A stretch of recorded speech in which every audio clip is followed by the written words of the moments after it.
ओम शांति।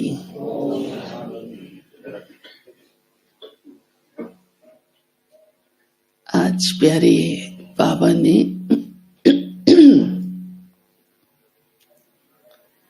हम बच्चों को कुछ एक बहुत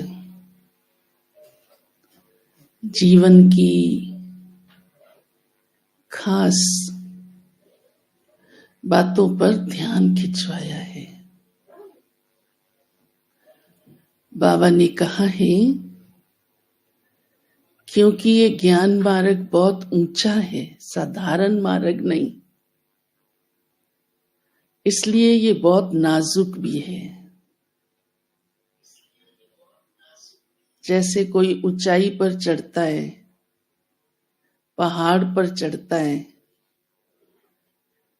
तो साथ साथ बड़ा ध्यान रखना पड़ता है कि जरा भी कदम खिसके नहीं। कहीं पर भी आप देखो किसी ऊंचाई पर जाते हो तो स्थूल में, फिर ये तो बाबा ने हमें कितना ऊंचा लक्ष्य दिया है। आज विशेष बाबा ने कहा है कि ग्लानि करना, पर चिंतन करना, व्यर्थ बातें बोलना, बाबा का ये फरमान नहीं। क्या फरमान है? क्या फरमान है? बाबा कहते हैं अगर कोई ऐसा करता है या सुनते भी हैं, तो आज कड़ा टाइटल बाबा ने दिया है, वो बाप का नाफरमान बरदार है। अब अच्छा लगेगा बाबा हमें कहे तुम नाफरमान बरदार बच्चे हो? अच्छा लगेगा? नहीं ना। दूसरा इसमें बाबा ने कहा है अगर सुनते भी हो तो भी नाफरमान बरदार हो, सुनो भी नहीं, उसके मित्र नहीं बनो। किसके? जो व्यर्थ या ग्लानि की बातें करता हो। सुनना माना मित्र बनना। बाबा ने इस बात पर भी आज कड़े शब्द कहे हैं। सुनना माना मित्र बनना। बाबा ने कहा सुनो भी नहीं, उसके मित्र नहीं बनो। उसके साथ ही बाबा ने कहा है कि बाप को सुनाओ।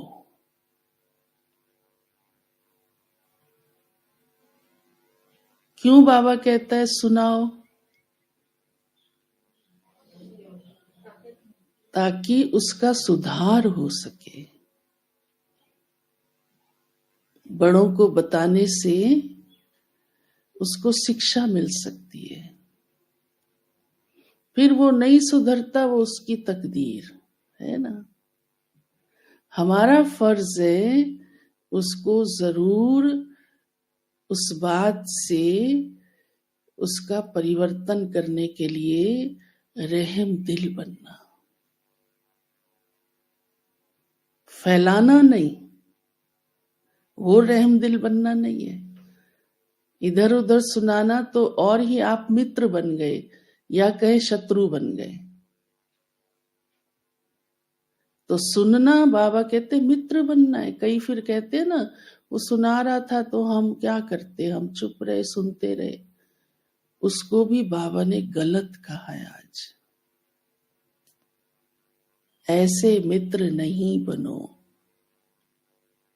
और सुना या देखा तो बाप को आगे बताओ। अगर हम सचमुच रहम दिल है तो आगे बताओ।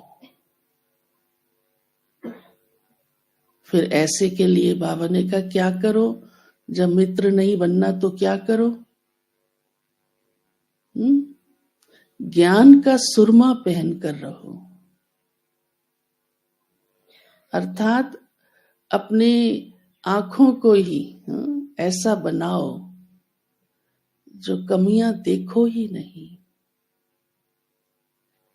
ज्ञान से ही उसको बदल दो, अर्थात अपनी बुद्धि को ही चेंज कर दो।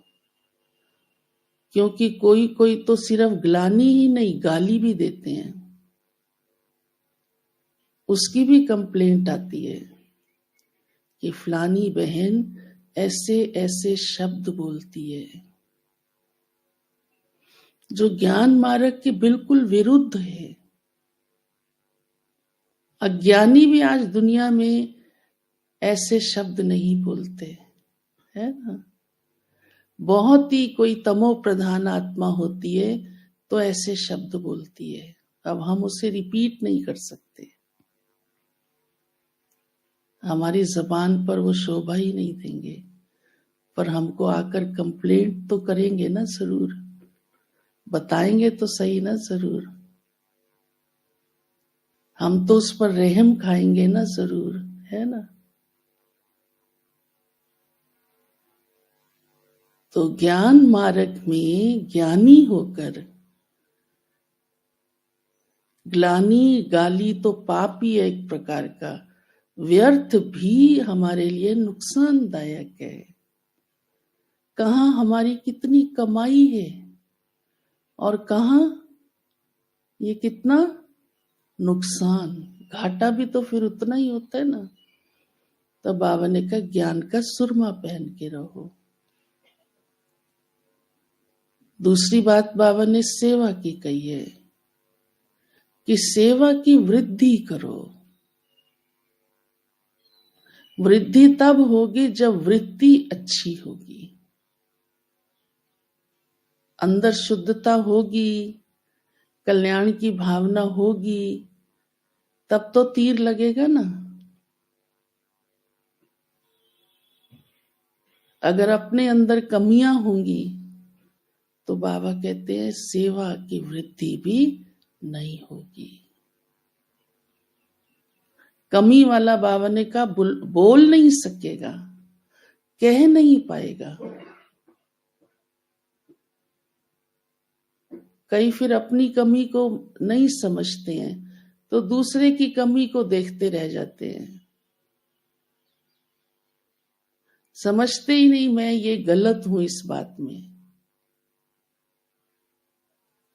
बाबा ने कहा ये कमाई का समय है, एक है अविनाशी ये कमाई, फिर विनाशी दुनिया की भी है, वो तो देख ही रहे हो। फिर खुशी की बात सुनाई है बाबा ने कि मैं तुम बच्चों को शांति धाम ले चल रहा हूं, सुख धाम ले चल रहा हूं, ये याद रखो तो खुशी रहेगी। क्योंकि ये दुनिया तो कैसी है मालूम है ना। अगर सचमुच हमें अपना घर याद ना रहे या अपना लक्ष्य सतयुगी दुनिया में हम चल रहे हैं, इस दुनिया को देखो तो मनोस्थिति कैसी बन जाती है। और आज इसीलिए दुनिया में मनुष्यों की मन की हालत कैसी है, हर समय नेगेटिविटी है। देखो हर बात में आपको कभी सुनो तो सुन के मन खराब ही होता है। कोई खुशी की बात भी होगी तो बड़ी छोटी छोटी घटिया घटिया एकदम, क्योंकि दुनिया ही ऐसी है। और बाबा हमें इस दुनिया से कैसी दुनिया में ले चल रहा है, सुख धाम में, शांति धाम में। वो याद रखेंगे तो सदा खुशी रहेगी।